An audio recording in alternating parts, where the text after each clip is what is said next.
How to change phone number on Microsoft account. Hello everyone, welcome to this channel. I'm here to help you out today. So without any delay, let's get started.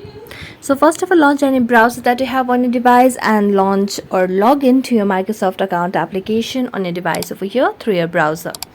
As you can see, I've already logged into my account. So let's tap on the hamburger icon right here. And as you tap on the hamburger icon, you can see the option of your info option. So let's tap on your info. As you tap on your info option over here, what you can see is you'll be able to see all the information regarding your account. So all we've got to do is just scroll down, and here you can see the option of phone number. So let's tap on edit account info. As you tap on edit account info, it will take us inside, and you just have a tap on add phone number if you have not added phone number, and you can just change it. And if you want to change it, you can just tap on it and you can change, or you can just enter the number that you want to change and then tap on next and verify yourself.